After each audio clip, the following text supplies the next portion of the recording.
Vai. Galera, eu e o Nicolas aqui, a gente tava tomando um Guaraná aqui, ó, ele tá tomando. E junto com uma fofura e um Lobitos.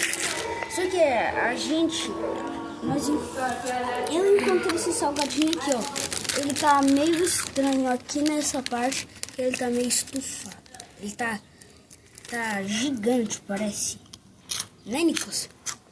Tá. Aí eu queria que vocês marcassem a marca Da Lobitos. marcassem a marca da. Marcassem o Lobitos aqui nesse vídeo, porque eu queria que o Lobitos visse esse vídeo e falasse se esse salgadinho é errado, porque ele tá meio estufado. Deixa eu ver se dá pra ver, galera. Pronto. Falou, galera. Dá tchau aí, Nicolas.